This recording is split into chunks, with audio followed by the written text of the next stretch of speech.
Assalamualaikum warahmatullahi wabarakatuh. Apa kabar ibu dan teman-teman semua? Semoga kabarnya selalu baik dan diberikan oleh Allah Subhanahu wa taala kemudahan dalam menjalankan ibadah puasa pada Ramadan tahun ini. Amin amin Allahumma amin. Baiklah, di sini kami dari kelompok 6 akan mempresentasikan materi mengenai karangan argumentasi, yaitu pada mata kuliah pembelajaran Bahasa Indonesia kelas tinggi dengan dosen pengampu Ibu Siti Nurhayati, MPD. Baiklah, pada kelompok 6 ini terdiri dari 2 orang anggota. Yang pertama saya sendiri selaku moderator dan juga pemateri, yaitu Putri Dinda dengan NPM 2020 4064 05062 dan nomor absen 32, serta rekan saya Agung Anugrah dengan NPM 2020 4064 05094 nomor absen 29 sebagai pemateri. Dan pada materi karangan argumentasi ini kita akan membahas yaitu diantaranya mengenai pengertian karangan argumentasi, kemudian kita akan membahas tentang ciri-ciri karangan argumentasi, lalu ada jenis karangan argumentasi, dan tahap-tahap atau langkah-langkah dalam membuat karangan argumentasi, serta kami juga akan menyampaikan contoh dari karangan argumentasi. Untuk materi pertama, kita akan membahas tentang pengertian karangan argumentasi. Jadi, apa sih karangan argumentasi itu? Karangan argumentasi merupakan suatu karangan yang mempunyai isi pendapat mengenai suatu topik yang disampaikan pada para pembaca. Jadi di sini argumentasi itu lebih bersifat menganalisis suatu hal-hal tertentu yang kemudian diberikan kritik dan juga saran terhadap hal-hal yang dibahas, misalnya memberikan kritik dan saran terhadap suatu karya ilmiah seperti itu. Nah, kemudian juga pada karangan argumentasi ini membutuhkan yang namanya analisis yang sangat-sangat baik dan juga harus bisa memberikan fakta-fakta yang terikat ataupun yang terkait masalah dan juga topik yang dibahas, sehingga pada pemberian ataupun pembuatan karangan argumentasi memerlukan penalaran yang cukup kuat sehingga bisa menjadikan suatu karangan argumentasi yang baik dan benar dan bisa diterima oleh pembaca. Kemudian bedanya apa sih sama pendapat? Kalau tadi argumentasi itu sifatnya memberikan sebuah tanggapan tapi dengan landasan fakta dan juga penalaran. Sedangkan kalau pada pendapat itu hanya bersifat ataupun berlandasan perasaan pribadi yang bersifat subjektif tanpa memberikan fakta-fakta dan juga penalaran khusus. Jadi itulah bedanya antara pendapat dan juga argumentasi. Baiklah, untuk materi berikutnya kita akan membahas tentang ciri-ciri karangan argumentasi, di mana ciri-ciri tersebut terdiri dari yang pertama, terdapat fakta yang disajikan untuk memberikan pembuktian kepada pembaca. Nah, fakta-faktanya bisa berupa gambar, grafik, kemudian juga ada kutipan dari para ahli dan juga fakta berita, sehingga apa yang diberikan oleh seorang pembuat karangan argumentasi ini bisa bersifat nyata gitu. Jadi nggak hanya sekedar memberikan argumen, tapi juga memberikan fakta-fakta yang tersedia, yang ada, yang berkaitan dengan topik yang dibahas. Kemudian yang kedua, ada menjelaskan pendapat yang dapat meyakinkan dan mempengaruhi pendengar ataupun pembaca. Jadi saat kita membuat karangan argumentasi, kita harus bisa meyakinkan pendengar ataupun pembaca yang membaca karangan argumentasi. Misalnya kita membahas tentang kebersihan. Oleh karena itu, untuk membuat ataupun meyakinkan pembaca dan pendengar mengenai karangan yang kita buat, seorang penulis karangan ini harus bisa memberikan fakta-fakta juga, harus memberikan fakta-fakta yang nyata dengan bahasa yang bisa meyakinkan sehingga seseorang yang membaca ataupun mendengar karangan argumentasi kita, dia akan percaya akan argumen yang kita berikan terhadap hal-hal yang dibahas tersebut. Lalu yang ketiga, ada terdapat sebuah gagasan atau ide yang disampaikan oleh penulis karangan.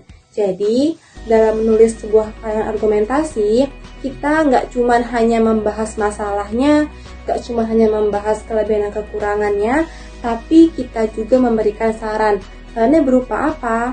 Sarannya bisa berupa ide-ide yang membangun, yang dapat meningkatkan ataupun membuat suatu hal yang dibahas itu menjadi lebih baik dan lebih lengkap tentunya. Jadi, karangan argumentasi itu harus juga selain memberikan kritik, tapi juga memberikan saran yang membangun khususnya. Lalu ada pendapat juga disampaikan dengan merumuskan sebuah masalah dengan cara yang logis, analisis, dan juga kritis. Jadi, ketika kita membahas suatu karangan argumentasi atau membuat suatu karangan argumentasi tentang suatu masalah, misalnya kita membahas tentang masalah banjir, berarti kita selaku pembuat karangan argumentasi ini harus bisa memberikan ataupun membuat karangan dengan cara yang lebih mudah dimengerti, dengan bahasa yang lebih mudah dimengerti oleh pembaca, dengan bahasa yang lebih logis, sehingga juga bisa dipahami oleh pembaca tersebut. Nah, selain itu juga, karangan argumentasi ini harus berdasarkan hal-hal yang logis, hal-hal yang nyata, atau yang tidak dibuat-buat, sehingga adanya bukti mengenai fakta-fakta yang kita berikan terhadap suatu argumen yang kita bahas di karangan argumentasi tersebut. Lalu selain logis juga harus kritis gitu. Kita harus bisa menalar ataupun menganalisis, dan juga harus punya penalaran yang bagus, yang baik untuk melakukan pembuatan karangan argumentasi ini. Karena kita harus bisa melihat apakah karangan ataupun laporan yang dibuat oleh seseorang tersebut sudah tepat belum ya, sehingga ketika kita membuat karangan argumentasi ini, kita bisa membahas apa saja hal-hal yang tidak dibahas pada suatu laporan tersebut, misalnya seperti itu. Lalu terdapat kalimat penutup dengan penyampaian secara universal atau dengan memberikan sebuah kesimpulan.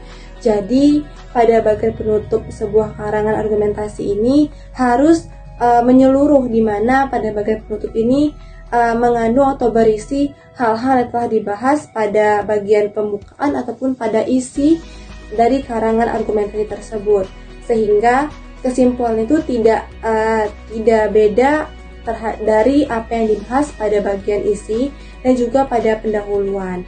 Lalu juga pada bagian penutup ini, seorang penulis menyampaikan ide-ide yang dia tanamkan ataupun ide-ide yang ingin dia berikan kepada seseorang tersebut atau kepada laporan yang dia berikan argumen gitu.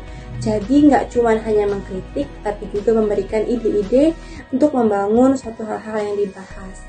Lalu juga yang terakhir, yaitu ada karangan ini terdiri dari 3 bagian utama, yaitu pendahuluan, tubuh argumentasi yang berisi tentang argumentasi tersebut, dan juga kesimpulan atau penutup.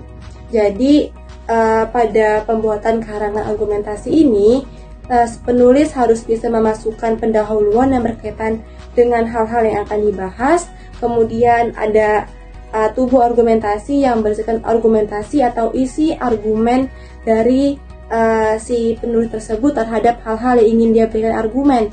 Misalnya dia ingin memberikan argumentasi kepada laporan penelitian, berarti dia membahas tentang isi dari laporan penelitian tersebut, dan juga kesimpulan atau penutup.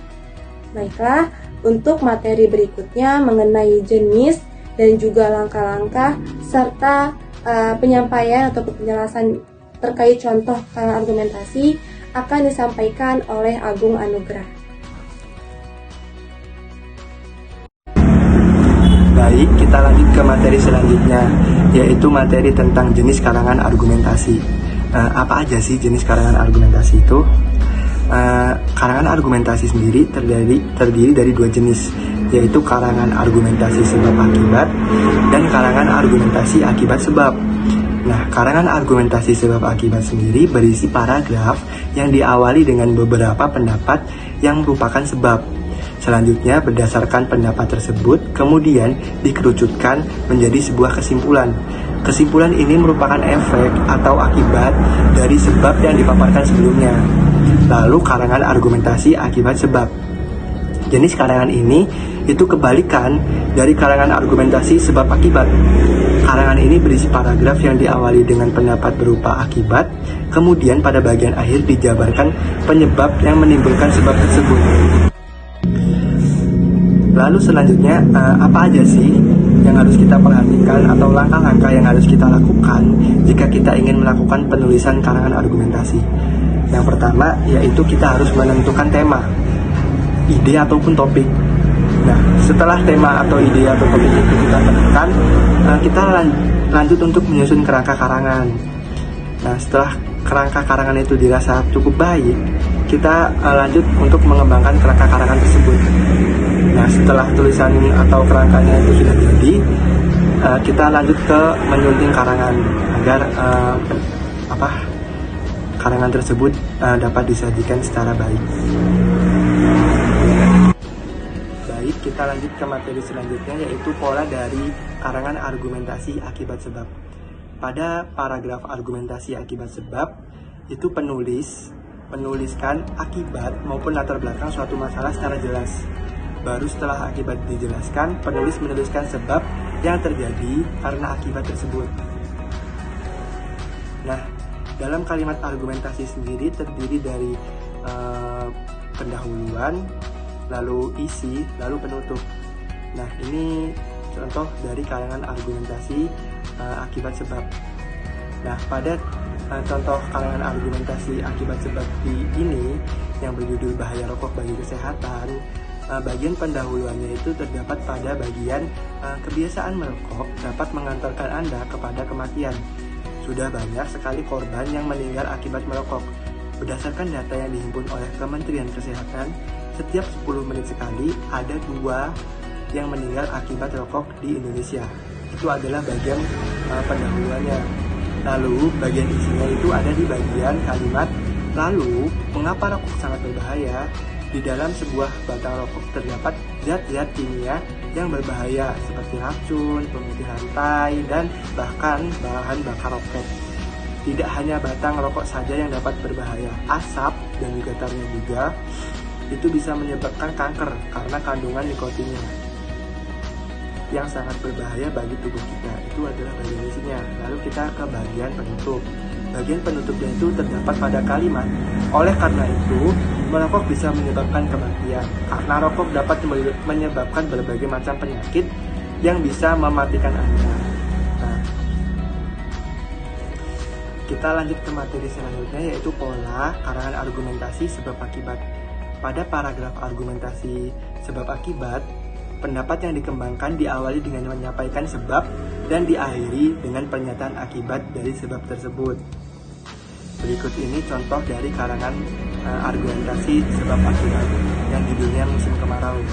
Nah, bagian pendahuluannya itu terdapat pada kalimat musim kemarau pada tahun ini adalah kemarau terparah dalam kurun 7 tahun terakhir. Hujan tidak turun selama 5 bulan, mengakibatkan tanah dan sumber air menjadi kering. Menurut BMKG, tahun ini hujan diprediksi akan turun pada bulan depan. Itu adalah bagian pendahuluannya. Lalu pada bagian isinya, yaitu terdapat pada kalimat, jika hal ini terjadi, maka bisa dipastikan bahwa kemarau tahun ini bukanlah kemarau yang biasa, dikarenakan terjadi selama 6 bulan. Sedangkan menurut data yang disampaikan oleh BMKG tahun lalu, kemarau hanya terjadi selama 4 bulan. Nah, lalu kita ke bagian penutupnya. Bagian penutupnya itu bagian penutup itu terdapat